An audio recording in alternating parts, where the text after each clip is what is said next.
ഈ നമ്മുടെ കേരളക്കരയിലും ലോകമെമ്പാടും, കേരളത്തിന് പുറത്ത് നമ്മുടെ രാജ്യത്തും ലോകമെമ്പാടും ഒരു മലയാള സിനിമ ഇങ്ങനെ വലിയ ഓളങ്ങൾ സൃഷ്ടിക്കുകയാണ്. ആടുജീവിതം, ബെന്യാമിൻ എഴുതിയ നോവൽ, അതിൻ്റെ ചലച്ചിത്ര ആവിഷ്കാരം ബ്ലസ്സി എന്ന മികച്ച സംവിധായകൻ, അതിലെ നായക നടൻ പൃഥ്വിരാജ് എന്ന് പറയുന്ന ഏറ്റവും അധ്വാനിക്കുന്ന മലയാള സിനിമയിലെ ഒരു നടൻ, പല വേഷങ്ങൾ, ഏറ്റവും ഒടുവിൽ ആട് ജീവിതത്തിലെ നജീബിൻ്റെ വേഷം. ലോക ശ്രദ്ധ നേടിയ ഒരു സിനിമയായിട്ട് ആടുജീവിതം. ഇപ്പം അതിൻ്റെ സാമ്പത്തിക വശമൊന്നുമല്ല ഞാൻ പറയാൻ ഉദ്ദേശിച്ചത്. സാമ്പത്തികമായിട്ടത് വലിയ കളക്ഷൻ നേടുന്നു, വിജയിക്കട്ടെ. കാരണം ഏറ്റവും പണം മുടക്കി നിർമ്മിച്ച മലയാള സിനിമയാണ് ആടുജീവിതം. പൈസ മുടക്കിയ നിർമ്മാതാക്കൾക്ക് അതിൻ്റെ 10 ഇരട്ടി തിരിച്ചു കിട്ടണം. നമുക്കതിൽ സന്തോഷമാണ്, അത് കിട്ടട്ടെ. ഇതൊരു വലിയ ഹിറ്റായിട്ട് മാറട്ടെ, മലയാള സിനിമയിലെ ഏറ്റവും വലിയ സാമ്പത്തികമായിട്ട് വലിയ ഹിറ്റായിട്ട് മാറട്ടെ എന്നാണ് ഞങ്ങൾ ആഗ്രഹിക്കുന്നത്. അപ്പം ഞങ്ങൾ ആ വിഷയത്തിലേക്കല്ല വന്നത്. ഇങ്ങനൊരു സിനിമ ഇറങ്ങിയതിനെ പറ്റി സോഷ്യൽ മീഡിയയിൽ പലവിധ, അതിനൊക്കെ റിവ്യൂ എന്ന് ഞങ്ങൾ വിളിക്കുന്നില്ല. റിവ്യൂ എന്ന് പറയുന്നത് ഫിലിം ക്രിറ്റിസിസത്തിൽ പെടുന്നൊരു ഘടകമാണ്.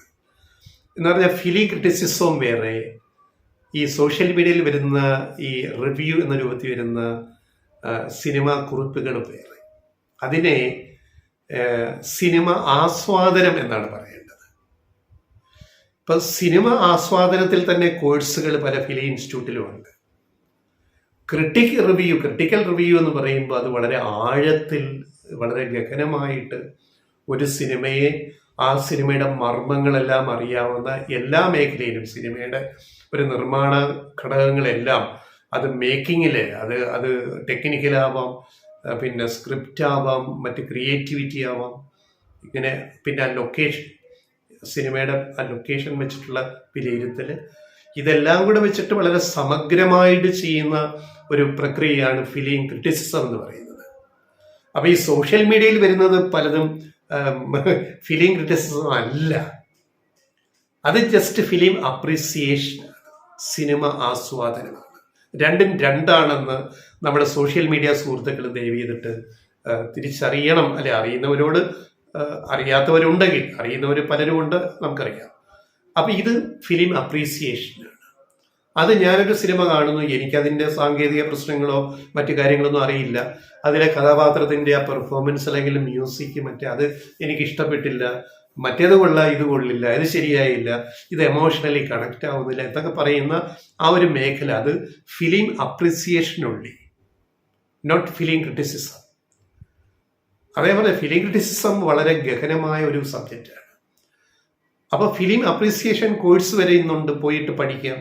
ആ കോഴ്സിൽ പോയിരുന്നാൽ തന്നെ ഒരു സിനിമ എങ്ങനെ ആസ്വദിക്കണം, ആസ്വാദന ലെവൽ എങ്ങനെ എന്നൊക്കെ പറയുന്ന കാര്യങ്ങൾ അതിനകത്തുണ്ട്.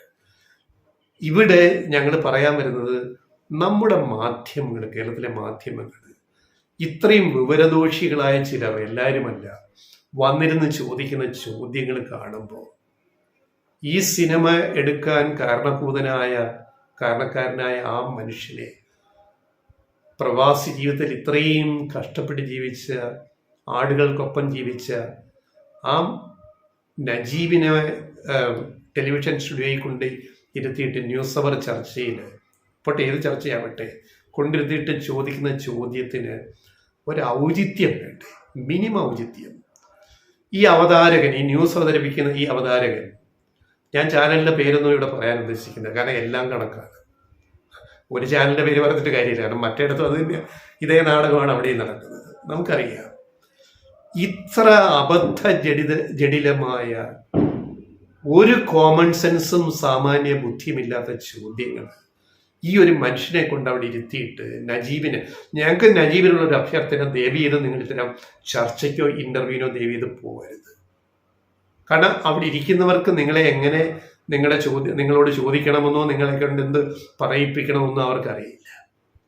അതുപോലെ സോഷ്യൽ മീഡിയയിൽ കുറേ ഓൺലൈൻ ചാനലുകൾക്ക് നിങ്ങൾ ഇൻ്റർവ്യൂ കൊടുക്കുന്നുണ്ട്, പലതും സബ്സ്റ്റാൻഡേർഡാണ്. ദയവ് ചെയ്ത് നജീബെ, നിങ്ങൾ ഈ വീഡിയോ കാണുകയാണെങ്കിൽ നിങ്ങൾ ഇനി ദയവ് ചെയ്ത് നിങ്ങൾ ഇൻ്റർവ്യൂ കൊടുക്കാൻ പോകരുത് എന്ന് ഞങ്ങളൊരു അഭ്യർത്ഥന. കഴിഞ്ഞ ദിവസം ഒരു അവതാരക വേഷമാണത് എല്ലാവർക്കും. ചോദിക്കുകയാണ് അവതാരകൻ നജീബിനോട്. എന്താ ചോദിച്ചത്? ബ്ലണ്ടറാണ്, വിഡ്ഢിത്തരം ചോദിക്കുകയാണ്. എന്താ ചോദിച്ചത്? അന്ന് ഇതൊക്കെ അനുഭവിക്കുമ്പോൾ, ഏത് വർഷങ്ങൾക്ക് മുമ്പ് ഗൾഫിലെ പ്രവാസ ജീവിതത്തിൽ ഈ മരുഭൂമിയിലെ കുബൂസും കഴിച്ച് പട്ടിണി കിടന്ന് പിന്നെ വെള്ളവുമില്ലാതെ ജീവിക്കുന്ന അവസ്ഥയിൽ അന്ന് അത് അനുഭവിക്കുമ്പോൾ ഇത് എന്നെങ്കിലും സിനിമയാവുമെന്ന് വിചാരിച്ചിട്ടുണ്ടോ? അവതാരം ന്യൂസ് ചാനലിൽ വന്നിരുന്ന് അവതരിക്കുകയാണ് ഇത്തരം വിഡ്ഢിവേഷങ്ങൾ. ഇങ്ങനൊരു ചോദ്യം ചോദിക്കാൻ എങ്ങനെ തോന്നുന്നു? ഈ വിദ്വാൻ അല്ലെ ഈ അവതരിപ്പിക്കുന്നവർ എവിടെയാണ് ജേർണലിസം പഠിച്ചത്? ആ പഠിച്ച കോളേജിന്റെ പേരൊന്ന് അറിഞ്ഞാൽ കൊള്ളാമായിരുന്നു. ഈ ചോദ്യത്തിനുള്ളിലെ ക്രൂരത എന്താണെന്ന് നമ്മുടെ പ്രേക്ഷകർക്ക് മനസ്സിലാവുന്നുണ്ട്. മരണവും ജീവിതവും മുഖാമുഖം പോരാടുന്ന ഒരു മനുഷ്യൻ എപ്പം മരിക്കും, എത്ര നാൾ ഞാൻ ജീവിക്കും, അദ്ദേഹത്തിന്റെ ഭാഷ പോലും മറന്നു തുടങ്ങിയിരിക്കുന്നു. നമ്മുടെ ഒരു ബൗദ്ധിക പ്രക്രിയയുണ്ട്, നമ്മുടെ ബ്രെയിൻ. കുറെ നാളൊരു നമ്മുടെ ഭാഷ സംസാരിക്കാതിരുന്നാൽ പിന്നെ വാക്കുകൾ പുറത്തേക്ക് വരാൻ ബുദ്ധിമുട്ടാണ്. ഇത്രയും വർഷങ്ങൾ അദ്ദേഹം ഒറ്റയ്ക്ക് താമസിച്ചിട്ട് ഒരു മലയാളി പോലും കൂടെ ഇല്ലാതെ താമസിച്ചിട്ട് അദ്ദേഹത്തിന്റെ മലയാളം മറന്നു തുടങ്ങിയ ഒരു മനുഷ്യനോട് ചോദിക്കുകയാണ്, ടെലിവിഷൻ സ്റ്റുഡിയോ ഇരുന്നിട്ട് ന്യൂസ് ചാനലിൽ, അന്നിതൊക്കെ അനുഭവിക്കുമ്പോൾ ഇത് സിനിമയാകുമെന്ന് നിങ്ങൾ വിചാരിച്ചിട്ടുണ്ടോ? നാളെ ജീവിക്കാൻ പറ്റുമോ, ഞാൻ ഇന്ന് മരിച്ചു പോകുമോ എന്ന് ചിന്തിച്ചിരുന്ന ഒരു മനുഷ്യനോട് സ്റ്റുഡിയോയിൽ വിളിച്ചിരുത്തി ചോദിക്കുകയാണ്. ഇത്ര മനുഷ്യത്വരഹിതമായ ചോദ്യങ്ങൾ ചോദിക്കുന്നത്. അതിന് നജീബിന്റെ മറുപടി ഞങ്ങൾ പറയുന്നില്ല, പക്ഷെ ഞങ്ങൾക്കൊരു മറുപടിയുണ്ട്. അത് ഞങ്ങളുടെ മറുപടിയാണ്, ലെഫ്റ്റ് റൈറ്റ് വോയിസിന്റെ.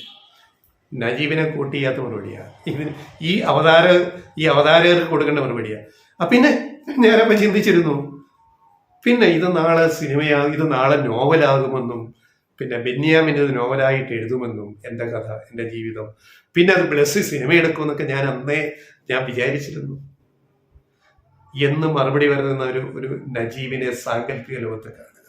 ഒരു അതിഥിയെ സ്റ്റുഡിയോയിൽ വിളിച്ചിരുത്തിയിട്ട് ആദ്യം വേണ്ടത് ആ ന്യൂസ് ചാനലിന്റെ ഡെസ്കിൽ ഇരിക്കുന്നവർക്ക് ബോധം വേണം.